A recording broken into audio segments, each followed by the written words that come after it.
Hello, how are you all doing? I'm just coming on to say hello. Not seen you for a while. Hope you're all doing well. And I want to talk to you about something that I've been thinking about talking to you about for a while, and it's about your inner criticism. And I hope I'm still connected. Let me just check.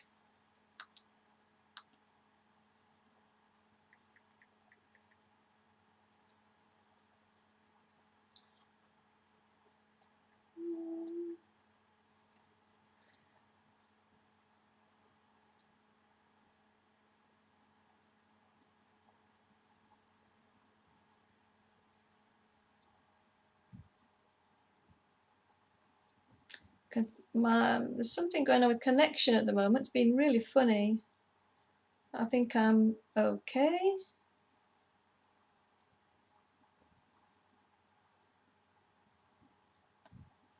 I'm still connected.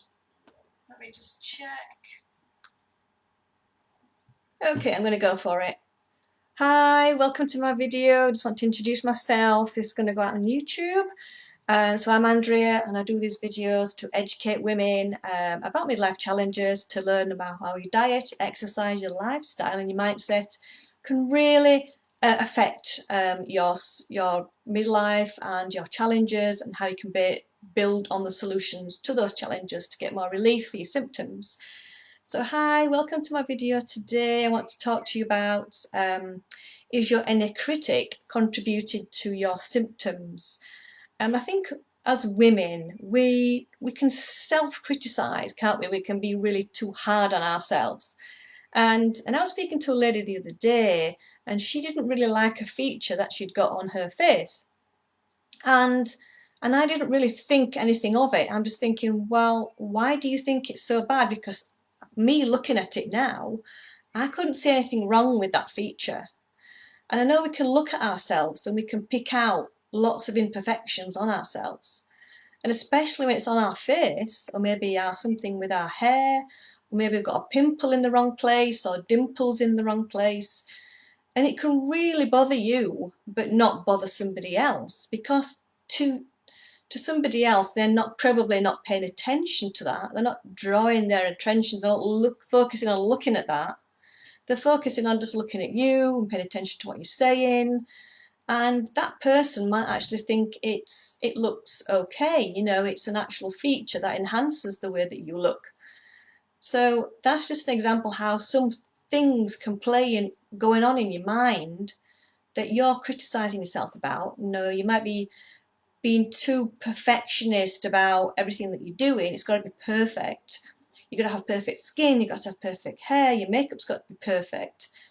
You're being too harsh on yourself. You know, you're saying that you may be saying you're too old, or you're too fat, or you can't possibly do that. You may be looking at somebody else, another woman, and saying, wow, why can't I look like that? You know, because you're putting a lot of pressure on yourself, and you don't really need to do that, and it can be really exacerbating your symptoms. When I work with women, I don't just work with diet, you know, how you're eating and supplements. I also work with your mindset, you know, how your words are affecting your cells in your body. Because everything that your emotions, your negativity, the way you talk to yourself, the way you view your life, the way that you view others, and especially the way that you view yourself, can really have a negative impact on your health. It can cause a lot of low vibration in your body. It affects all your cells in your body. All your cells will pick up on that, because everything is energy in life. You know, your diet is energy, the way you go about your life is energy, money is energy, your work is energy. And all these can either be draining your energy or enhancing your energy and putting more energy into your body and more health and vibrancy into your body. So I'm finding that I found this myself over in my perimenopause journey, that, you know, I was bullied at school, I was bullied in the workplace. I had a lot of depression in my 20s, and that was affecting my health, and I didn't know that. How big of an impact it was having on my health and my body. It was dragging my body down to a level, and it was affecting my hormones and affecting my periods and everything. So shame is a master emotion, and your shame, your inner critic can be saying, shame on you because you don't work hard enough, or shame on you because you're not tough enough. And sometimes that shame can stop you from trying. It can keep you stuck where you are. It can stop you from bettering yourself or furthering yourself, or thinking that you can improve on your life. You can go on to do better things, get a better job, have a better relationship. And a lot of these things can be buried. You can pick up on a lot of things as you've gone through your adult life, through from childhood to now. You know, you could have picked up on, you know, how people, like I was bullied at school, how it affect my self-confidence. It could be something your parents have said to you, something somebody else has said to you, and it's gone inside your subconscious mind, has logged that.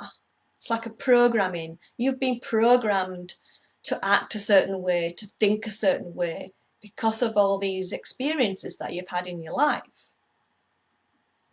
And it's now it's been brought to your attention during perimenopause, when your brain changes, and if you haven't dealt with all these things, they can start coming up in your life as you're getting older, into this next phase of your life, because you're developing into a different woman now in this phase of your life.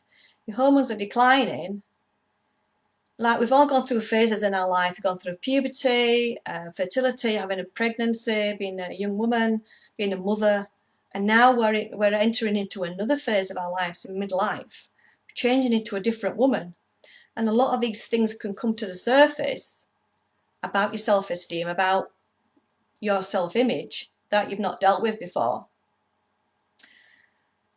So you want to look at your imperfections, look at your stretch marks, look at your dimples. You want to look at those and just think about what the amazing things that have happened to you. You've made that, you're a strong woman because of that. Now, I look at my scars on my face, look at the scars on my legs. I know I've got a few stretch marks at the side of my legs, and that's made me into the woman that I am today. The experiences that I've gone through in my life, my car accident, that's gave me my scars on my skin. You know, that I look at those and I give them love, because that's what has made me into the woman I am today, the strong woman, that an amazing woman that I am today. I've gone through that, I've survived that. And you want to define that and give that love, give those imperfections love, and nourish them, and that will just change everything in your life. So your inner critic can be just a story that's repeating itself over and over and over. And do you know that that story that you're telling yourself can be changed? Because you're unique as you are, and you can reframe your thoughts, because sometimes our thoughts are not our own thoughts. You know, you want to keep a check of your thoughts, you know, think, okay, where does that come from? Is it mine? Is it somebody else's? Like I said, it can be somebody else's thoughts of your childhood, of your school life, of someone else, your parents, someone that said something in the workplace. One of your friends has been belittling you. A partner has been dragging you down, saying that you look like a tart in that dress, or you look horrible with that makeup on. And this is a story, that's somebody else's story. It's not your story. And it's like a program in your subconscious mind that keeps playing over and over. And you know what? That's just a story. That's just a frequency. You can change that frequency. You can change that story and create your own story and change that. And And you can use affirmations to do that. I know it took me a long time to work on myself, to change my story, to change my frequency. And also a lot of situations can be to help you to improve on yourself as well. A lot of situations that happen in your life, they all need to be questioned, like, what is this situation teaching me? What is this experience gonna help me improve myself? What am I learning from this? You know, question all this.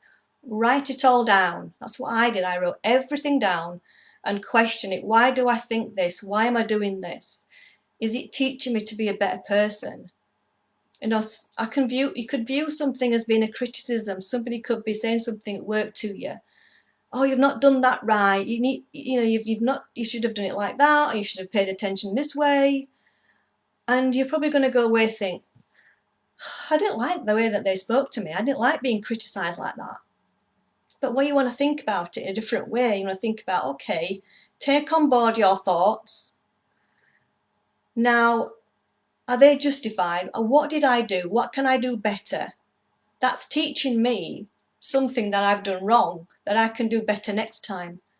So it can be a self-improvement as well. All your criticism, it can be a self-improvement to make yourself better, to step outside of your fear, to make you a more confident woman. So it can be something that you can improve on as well.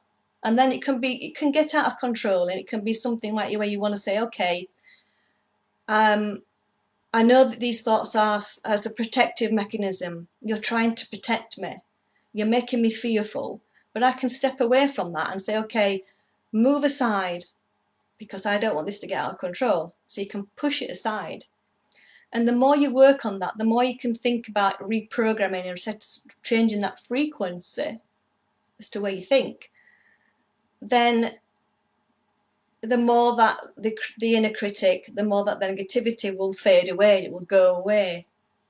And you can do this very powerfully by being more in the present moment, being more in the now, not being in the past, not being in the future, being in today. What is happening today? How am I feeling today? What can I improve today? By being more in the present moment, being more in the day, you're enjoying the day a lot more because you're paying more attention to that day. You're not letting your thoughts drift off to the past or drift off to the future. You're being present today. And it's really powerful to really help with your inner criticism and moving on, and being more positive about yourself, being happier with yourself. And then your symptoms can start reducing down. You're thinking, yeah, that's what's been holding me back. That's why I'm having all this anxiety. That's why I can't sleep. That's why I'm so stressed. That's why my cortisol levels are so high.